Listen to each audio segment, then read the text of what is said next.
Being cheated on is its own category of pain, and understanding why it feels different from other heartbreaks is one of the first steps toward being able to heal from it. How to heal after being cheated on is not the same as healing from an ordinary breakup.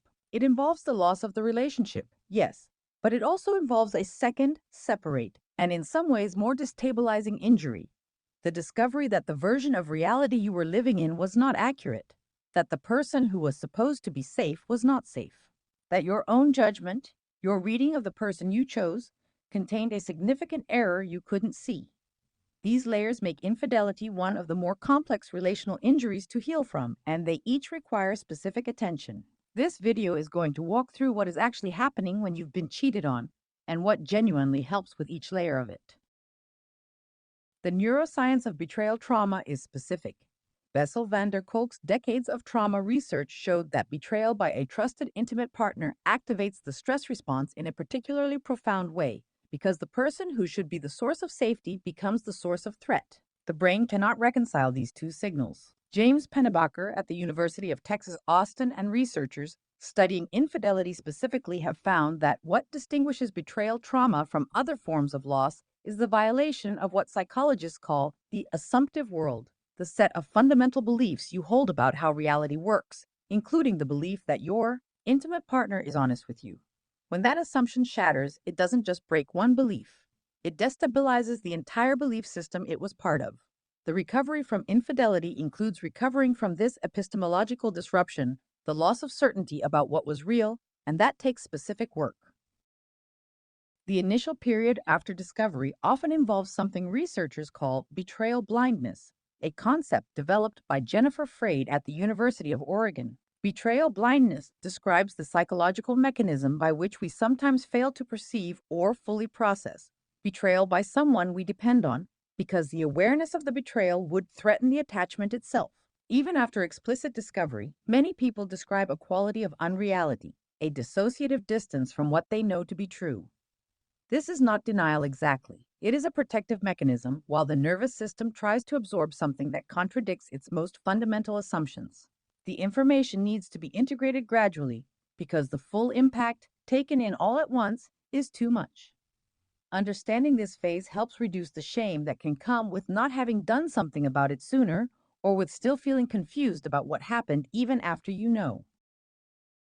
The physical dimension of betrayal trauma is significant and deserves naming. Research from Janice Kiecolt-Glaser at Ohio State University on the relationship between psychological wounds and physical health has shown that betrayal and the associated acute stress produce real physiological effects: elevated cortisol, disrupted sleep, impaired immune function, and in some people, symptoms that overlap with post-traumatic stress disorder, including intrusive thoughts, hypervigilance, startle responses, and avoidance. The body takes this seriously because the brain is taking it seriously. The chest tightness, the nausea, the inability to concentrate, the way certain triggers, songs, places, objects, produce an immediate physical response. These are all genuine neurological and physiological events. Taking care of the body during this period is not optional. It is part of the treatment in the same way that physical rest is part of recovering from a physical injury.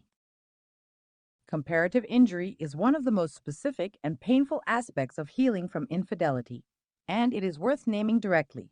When a partner has been with someone else, the mind tends to compare. Who were they? What did they have that you don't? What did your partner see in them? Were they more attractive, more exciting, younger, funnier?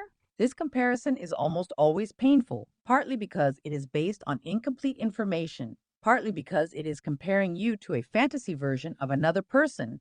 The affair is inherently a fantasy removed from the ordinary difficulties of daily life, and partly because it is searching for an explanation that puts the infidelity inside you rather than inside your partner's choices.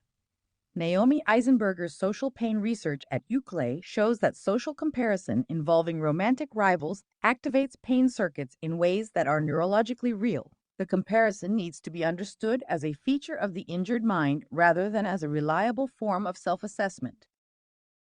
The obsessive information seeking that often follows the discovery of infidelity is both understandable and often harmful. The mind wants to know everything: details, timeline, what was said, what happened, how long, why.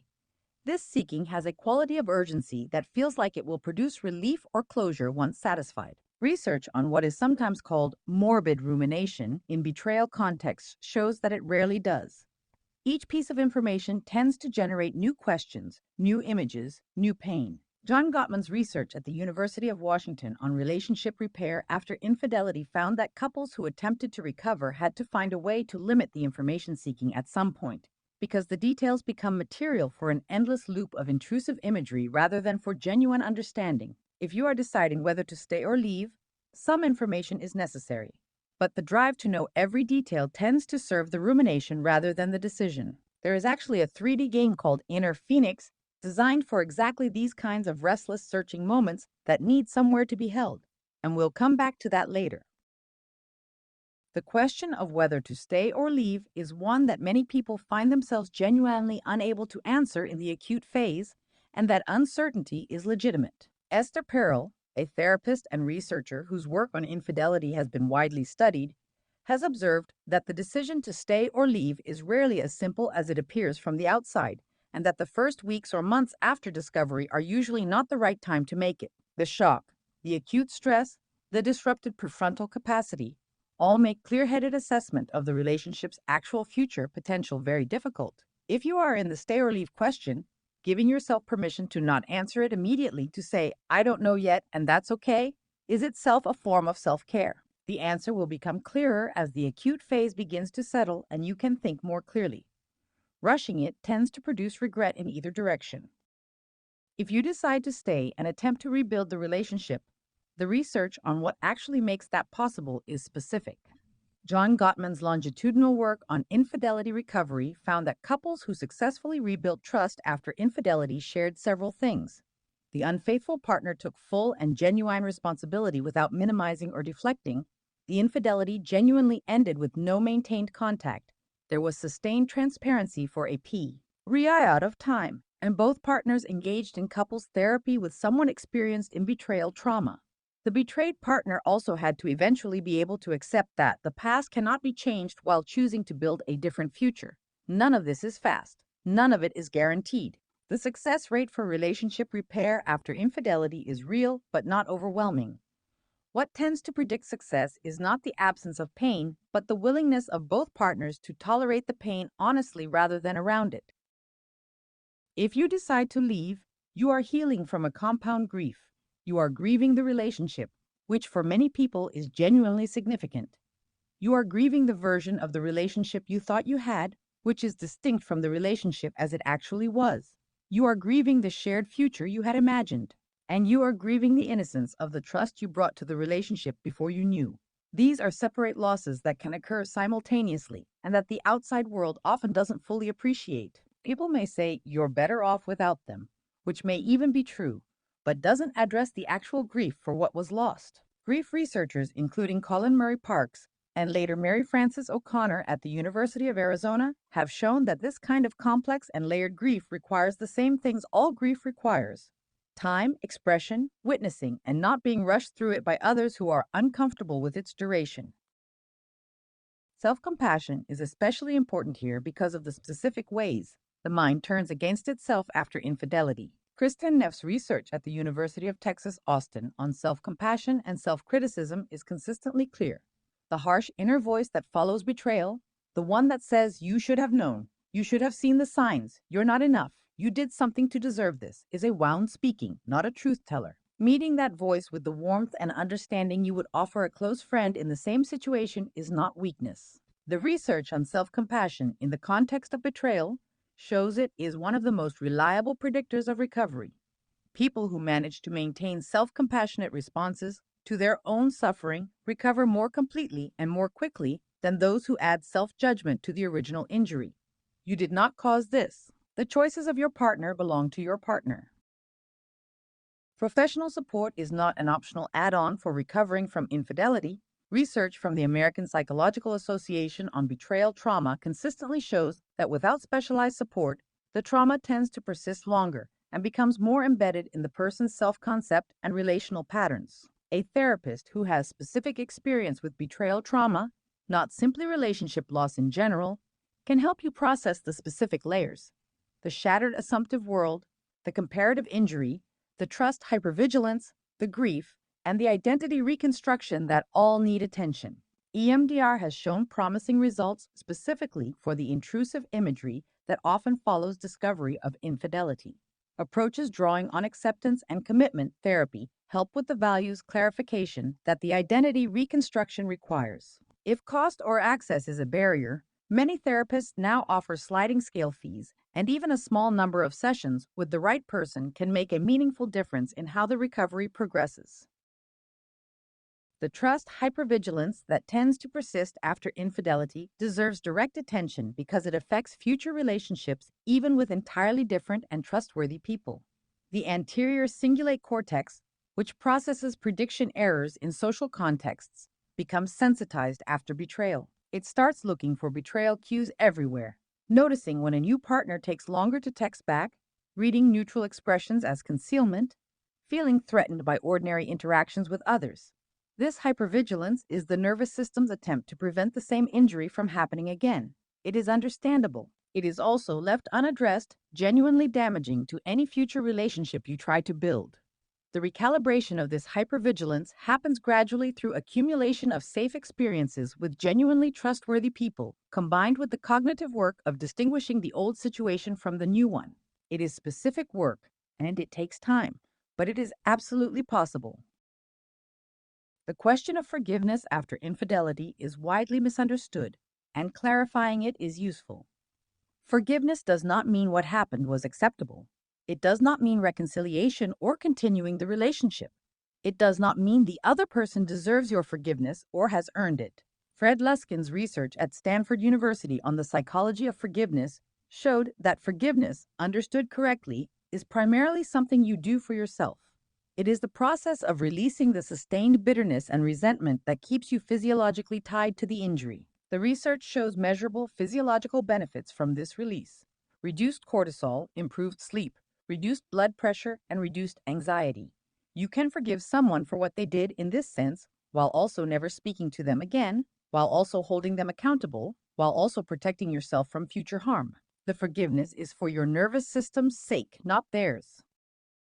Rebuilding identity after infidelity requires addressing what is sometimes called the infidelity identity, the sense of self-organized around having been cheated on. For a period, this is natural and even necessary. The event was significant and it needs to be integrated. But over time, "I am someone who was cheated on" can begin to crowd out other more complete and more accurate self-descriptions.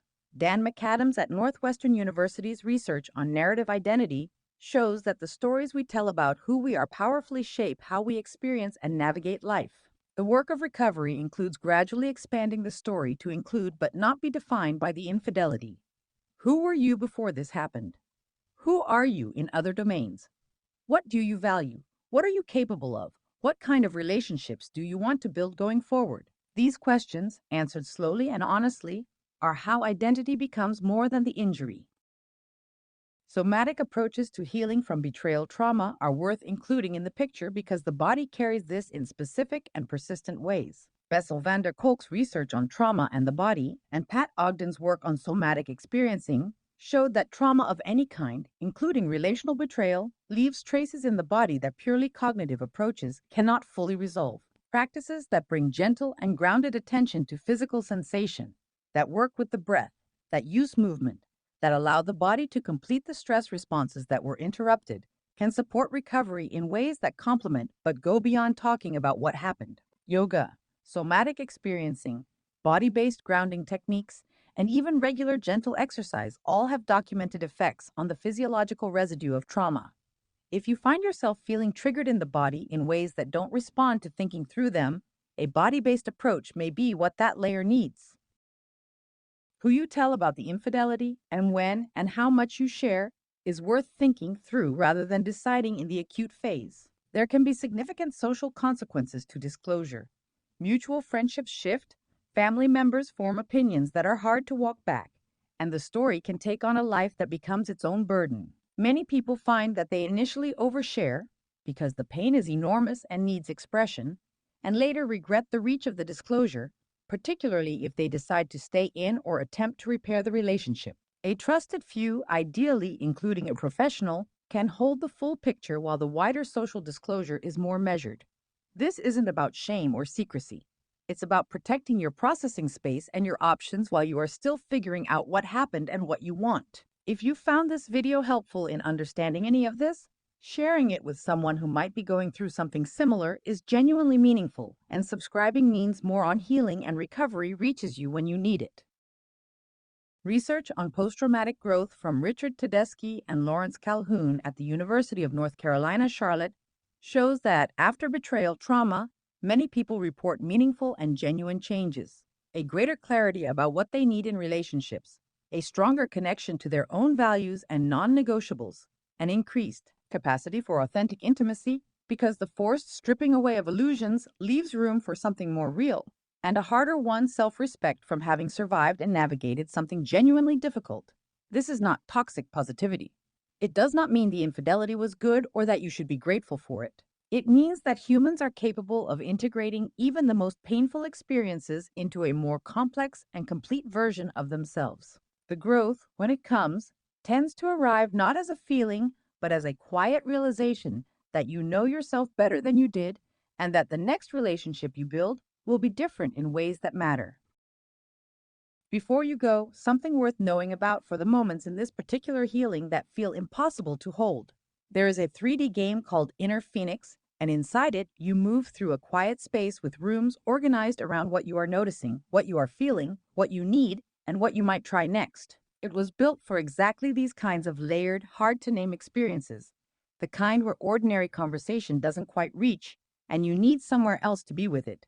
There is a QR code in the description below whenever you feel ready. And if any part of this video names something in your experience, leave a comment. What has the hardest part of healing after infidelity been for you? What has helped? Those conversations reach people in this exact situation who need to not feel alone in it.